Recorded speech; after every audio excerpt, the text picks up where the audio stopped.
जय मातृभूमि। पूजनीय गुरुजन, प्यारे भाइयों और बहनों, आप सभी को गुरु पूर्णिमा की हार्दिक शुभकामनाएं। आइए इस गुरु पूर्णिमा पर मैं गुरु पूर्णिमा और गुरुत्व पर अपने कुछ विचार आपसे साझा करता हूं, जो कि मैंने अपने गुरुजनों से सीखा है, शिष्यों के अनुभव सुनकर के अर्जन किया है, पुस्तकों का अध्ययन किया है और कुछ गूगल इंटरनेट से जानकारी प्राप्त करके मैंने एक शोध पत्र के रूप में जिसे लिखा है, उसी के आधार पे आज से मैं कुछ अपनी बातें अपने शब्दों में आपसे शेयर करूंगा। वर्णानामर्थ संघानाम रसानां छंदसामपि मंगलानां च कर्तारौ वंदे वाणी विनायकौ, वंदे वाणी विनायकौ। मित्रों, भारतीय संस्कृति रूपी अक्षय सरोवर के सुस्वादु जल का संपूर्ण विश्व को रसास्वादन कराने वाले कृष्ण द्वैपायन महर्षि वेदव्यास का स्मरण करते हुए मैं उस परम गुरु तत्व को प्रणाम कर अपनी बात को सारगर्भित बौद्धिक के रूप में प्रस्तुत करने का प्रयास करने जा रहा हूं, जिसके बिना न तो सद्बुद्धि प्राप्त हो सकती है और न ही सद्गति, तथा जिसकी महत्ता को ऋषि मुनियों ने, सत्साहित्यों एवं संत महापुरुषों ने विविध रूपों में प्रस्तुत किया है। जिसे कबीर दास ने कहा है कि गुरु गोविंद दो खड़े काके लागों पाए, बलिहारी गुरु आपकी गोविंद दियो बताए। इसी गुरु की महत्ता को बाबा गोस्वामी तुलसीदास जी ने इन शब्दों में कहा है कि श्री गुरु पद नख मनि गण ज्योति, सुमिरत दिव्य दृष्टि ही होती। और गुरु बिनु भवनिधि तरहि न कोई, जो बिरंची शंकर सम होई। आदि रूपों में इन संतों ने, महापुरुषों ने लिखा है। मित्रों, द्वापर युग के अंत में आज के ही दिन यानी आषाढ़ शुक्ल पूर्णिमा को महर्षि वशिष्ठ के प्रपौत्र, शक्ति ऋषि के पौत्र भगवान व्यास का पाराशर मुनि के अंश तथा योजनगंधा, जिसे बाद में सत्यवती कहा गया, उसके गर्भ से इस धराधाम पर व्यास जी का प्राकट्य हुआ था, जिसने भारत रूपी राष्ट्र पुरुष के मन मस्तिष्क में संस्कार और संस्कृति रूपी उदात्त भावों का स्फुरण किया।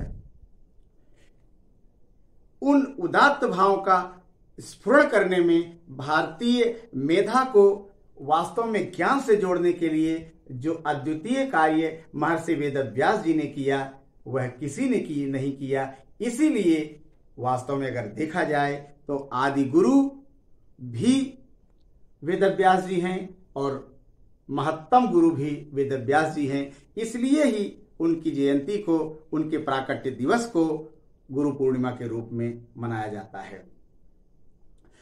कृष्णवर्णीय होने के कारण तथा द्वीप में जन्म लेने के कारण ये कृष्ण द्वैपायन कहलाए। इसके अलावा चारों वेदों को चार भागों में होता, अध्वर्यु, उद्गाता और ब्रह्मा, इन चार भागों में विभक्त करने के कारण इनके नाम के साथ वेद शब्द भी जुड़ गया, जो कि ज्ञान का पर्याय है। और इस प्रकार वेदव्यास जी का पूरा नाम हो गया श्री कृष्ण द्वैपायन वेदव्यास। व्यास जी बाल्यावस्था में ही तप करने चले गए थे और सब कुछ इन्होंने तप से प्राप्त किया, जो आज के शिष्यों को समझ में नहीं आता कि ज्ञान का तप से क्या संबंध है। वो केवल पढ़ करके और ज्ञान प्राप्त करना चाहते हैं। वो भूल जाते हैं कि इस तरह की पढ़ाई से तो सूचनाएं एकत्रित होती हैं, ज्ञान प्राप्त नहीं होता है।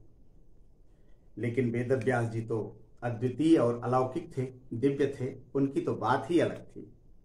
मित्रों, वेदव्यास जी ने स्त्रियों एवं जन सामान्य के कल्याण हेतु सुलभ शिक्षा के उद्देश्य से महाभारत नाम का ग्रंथ लिखा, जिसका पहले पूर्व नाम जय हुआ करता था। और इसके बाद उस महाभारत में गीता, श्रीमद् भगवद गीता समाज को जिस तरीके से उन्होंने प्रदान किया, वह एक महान बुद्धिजीवी होने का, ज्ञानी होने का सबसे बड़ा प्रमाण है। इसके अतिरिक्त वेदव्यास जी ने ब्रह्म सूत्र लिखकर तत्व ज्ञान को व्यवस्थित किया।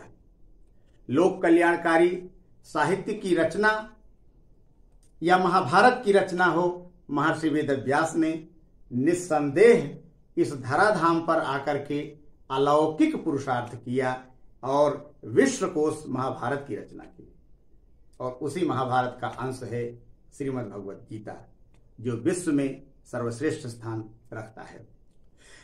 इसके अलावा भी चाहे वेद वेदांगों की व्याख्या हो, पुराण उपपुराणों की रचना हो, या महाभारत और गीता जैसे ग्रंथों का प्रणयन हो, भगवान व्यास ने अपने गुरुत्व से गुरु तत्व को परिभाषित किया, 16 संस्कारों का वैज्ञानिक विश्लेषण किया, उसके प्रकार विधान आदि व्यास स्मृति में उल्लिखित हैं। भारतीय शिक्षा, संस्कार, संस्कृत व संस्कृति का संपूर्ण एकत्रित साहित्य व्यास ने ही समाज को महाभारत आदि ग्रंथों के रूप में प्रदान किया। इसलिए इस महान तिथि को गुरु पूर्णिमा के रूप में स्वीकृत किया गया। और इन सब के साथ साथ सार रूप में मैं कहूं तो उन्होंने सच बोलने पर विशेष जोर दिया और कहा, सत्यम ब्रूयात प्रियम ब्रूयात, सत्य बोले, प्रिय बोले। इसी के साथ मित्रों, आज के इस श्रृंखला में इतना ही। आगे इसके बारे में और बात करेंगे फिर कभी अगले एपिसोड में। तब तक के लिए तस्मै श्री गुरुवे नमः। जय श्री कृष्ण।